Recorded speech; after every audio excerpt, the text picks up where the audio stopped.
Hello guys, so I am going to tell you such phenomena which are a little bit of complex but they are very interesting.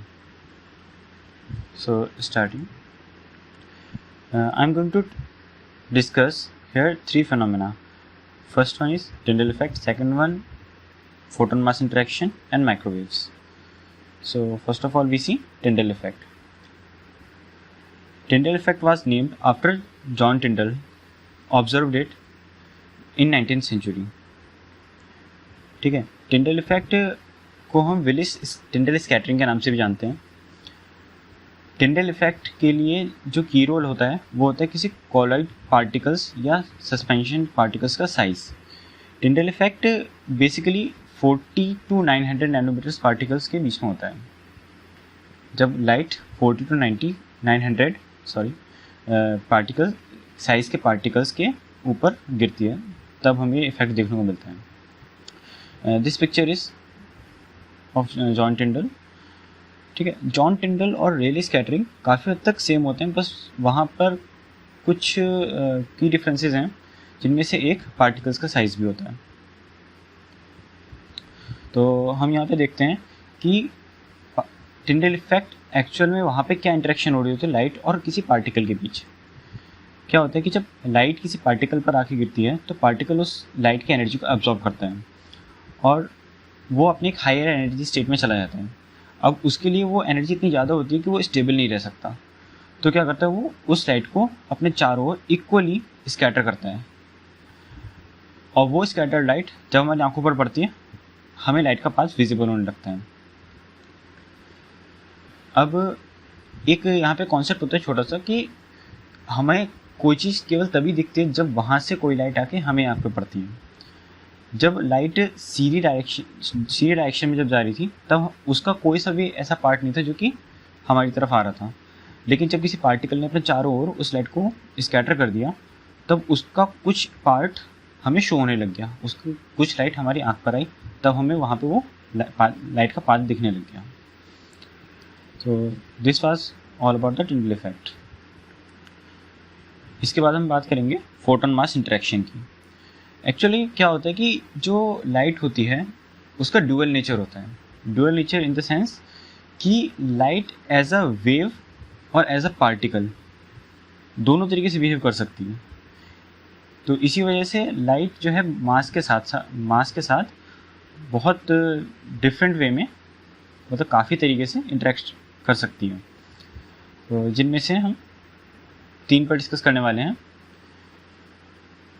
जैसे कि पहला है photo electric effect, second Compton and third pair production.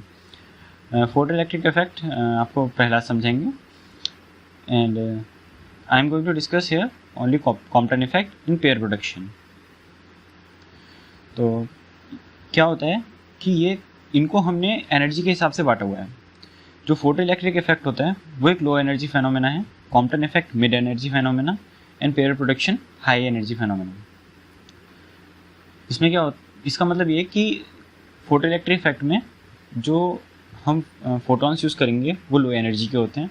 Compton effect में उनकी energy यानी कि उनकी जो फ्रिक्वेंसी होती है वो कुछ मॉडरेट होती है एंड जो पेयर प्रोडक्शन के लिए हमें हाई एनर्जी के फोटॉन्स की ज़रूरत पड़ती है, मतलब जिनकी फ्रिक्वेंसी काफ़ी ज़्यादा हो, क्योंकि किसी फोटोन की एनर्जी h न्यू के इक्वल होती है, मतलब प्लैंक कांस्टेंट एंड उसकी फ्रिक्वेंसी के मल्टीप्लिकेशन.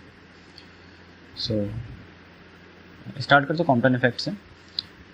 कॉम्पटन इफेक्ट जो है एक लाइट स्कैटरिंग का केस है, जो कि जैसे हमने भी टिंडल इफेक्ट में देखा था ऐसे ये भी एक लाइट स्कैटरिंग का केस है. बट ये लाइट की स्कैटरिंग सब एटॉमिक लेवल पे होती है. उसमें हमने कुछ अपना साइज़ देखा था 900 नैनोमीटर्स तक के पार्टिकल्स के लिए हम टिंडल इफेक्ट को बोलते हैं. कॉम्पटन इफेक्ट में हम इलेक्ट्रॉन और प्रोटॉन सब एटॉमिक पार्टिकल्स पे शिफ्ट हो जाते हैं. इसमें क्या होता है कि एक हाई एनर्जी का फोटोन, यूजुअली एक्स-रे फोटॉन्स, किसी इलेक्ट्रॉन को जब स्ट्राइक करता है तो वो अपनी कुछ एनर्जी इलेक्ट्रॉन को दे देता है और इलेक्ट्रॉन उस एनर्जी को गेन करके कुछ काइनेटिक एनर्जी के तरीके से उसको स्टोर कर लेता है. और जो फोटोन होता है क्योंकि वो कुछ एनर्जी इलेक्ट्रॉन को दे चुका है उसकी वजह से उसकी एनर्जी थोड़ी कम हो जाती है. और क्योंकि जैसा भी मैंने प्रीवियसली बताया कि फोटोन की जो एनर्जी होती है वो डायरेक्टली डिपेंड करती है उसकी फ्रिक्वेंसी पे, तो यानी कि उसकी फ्रिक्वेंसी पे इफेक्ट पड़ता है। उसके अंदर कुछ फ्रिक्वेंसी शिफ्ट आता है जिसे हम कॉम्पटन शिफ्ट बोलते हैं। अब उसकी फ्रिक्वेंसी हमेशा कम हो जाती है ऐसी किसी कॉलिजन के बाद, क्योंकि ये कॉलिजन इनएलास्टिक होता है।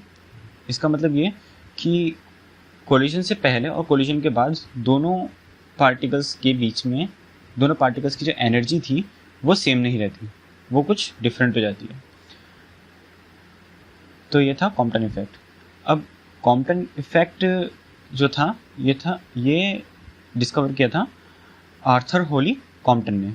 इसके लिए इन्हें 1927 में फिजिक्स में नोबेल प्राइज़ मिला था। नोबेल प्राइज़ एक काफ़ी अच्छी उपलब्धि होती है। तो कॉम्पटन इफेक्ट का एक रिवर्स इफेक्ट भी पॉसिबल है, जिसमें एक मूविंग इलेक्ट्रॉन अपनी एनर्जी को किसी एक फोटोन से इंटरेक्ट करने के बाद उसको ट्रांसफ़र कर देता है और फोटोन की एनर्जी और बढ़ जाती है। Moving further, pair production. अब पेयर प्रोडक्शन समझाने से पहले मैं आपको कुछ चीज़ें क्लियर करना चाहता हूँ। जैसे कि हमारे पास इलेक्ट्रॉन, प्रोटॉन और न्यूट्रॉन सब एटॉमिक पार्टिकल्स होते हैं, ऐसे ही इसके एक एंटी पार्टिकल्स भी पॉसिबल हैं, जिन्हें हम एंटी इलेक्ट्रॉन या पॉजिट्रॉन और एंटी प्रोटॉन और एंटी न्यूट्रॉन बोलते हैं। एक्चुअल में इलेक्ट्रॉन और एंटी इलेक्ट्रॉन के बीच में डिफरेंस क्या होता है, पहले ये समझते हैं। एक इलेक्ट्रॉन और एंटी इलेक्ट्रॉन के बीच में जो की डिफरेंस होता है वो बस होता है उसका चार्ज। इलेक्ट्रॉन पर नेगेटिव चार्ज होता है, लेकिन एंटी इलेक्ट्रॉन पर पॉजिटिव चार्ज होता है, जबकि दोनों के मास बिल्कुल सेम होते हैं। ये जो हम अपने आसपास हम जितनी भी चीज़ देखते हैं, हम सब इसको मैटर बोलते हैं। मैटर में जो सब एटॉमिक पार्टिकल्स होते हैं वो इलेक्ट्रॉन, प्रोटॉन और न्यूट्रॉन, जबकि जो एंटी इलेक्ट्रॉन, एंटी प्रोटॉन और एंटी न्यूट्रॉन से मिलकर जो सब्सटेंस बनता है उसको हम बोलते हैं एंटी मैटर। तो इलेक्ट्रॉन में ये केस होता है, प्रोटॉन में भी और एंटी प्रोटॉन में भी सेम केस होता है कि दोनों के मास इक्वल होते हैं, लेकिन साइन अपोजिट होता है। एंटी प्रोटॉन का साइन, एंटी प्रोटॉन में जो चार्ज का साइन होता है वो नेगेटिव होता है और जो प्रोटॉन होता है उसमें पॉजिटिव।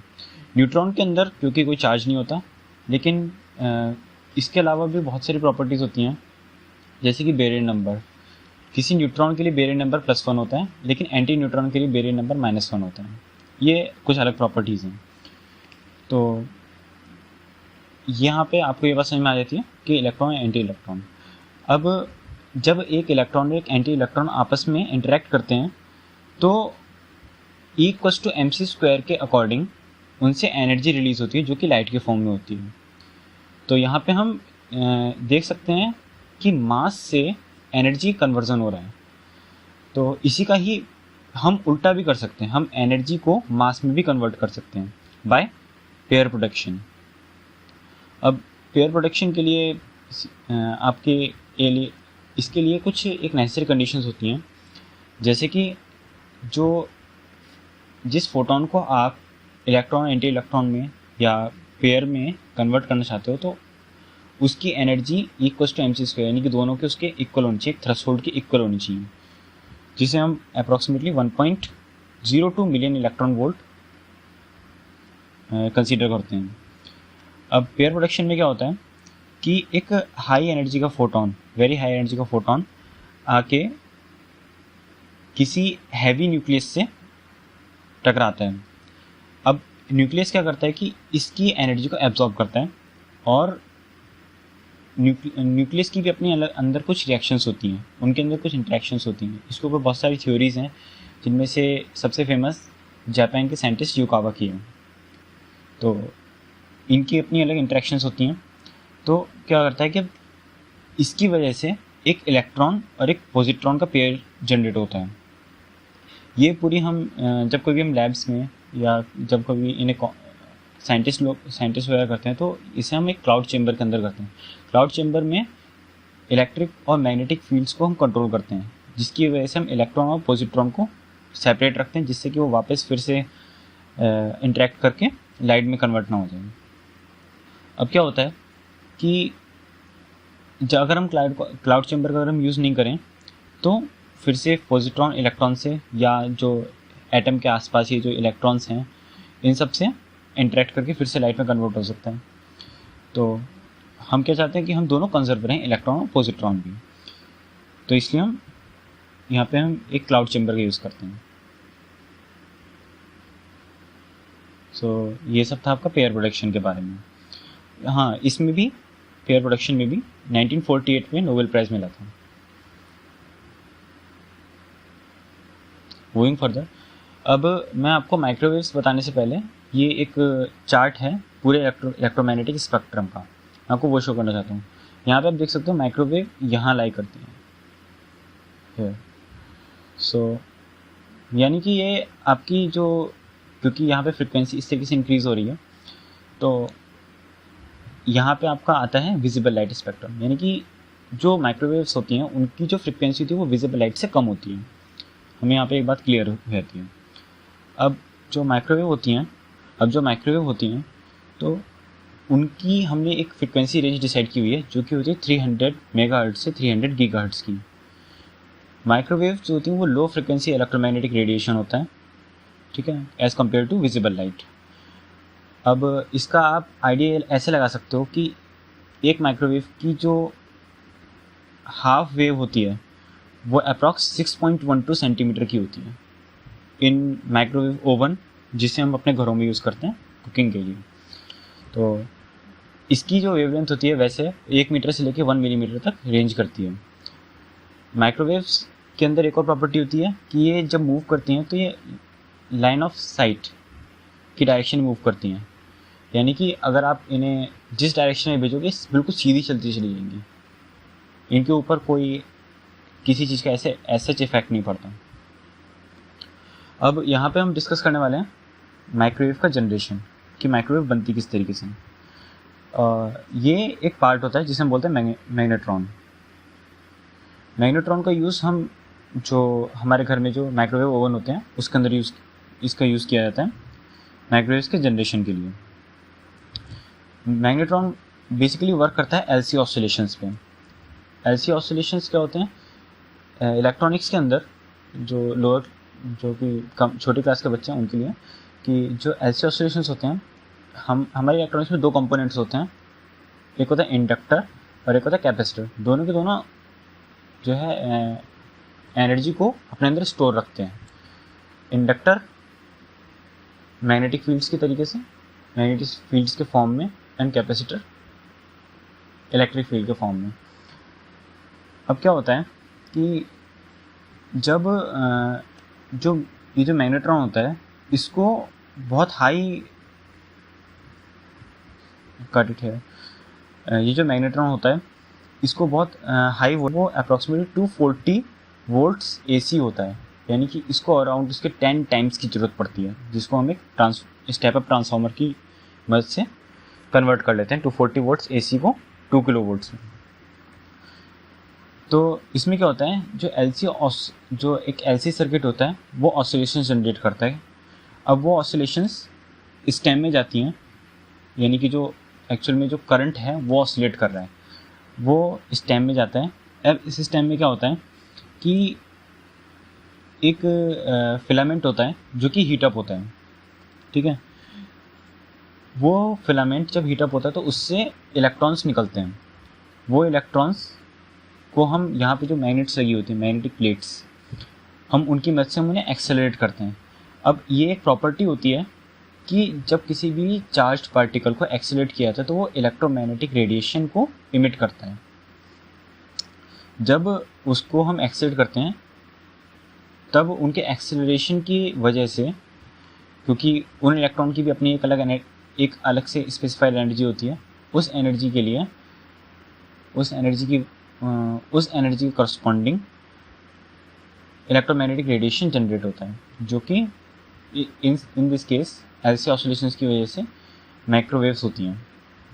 अब उन माइक्रोवेव्स को हम एक एंटीना की मदद से देते हैं। ये सब तो था माइक्रोवेव का जनरेशन। इसके अलावा माइक्रोवेव को हम वैक्यूम ट्यूब्स की मदद से भी जनरेट कर सकते हैं। तो ये सब था मेरी प्रेजेंटेशन में, and thank you for you. Thanks.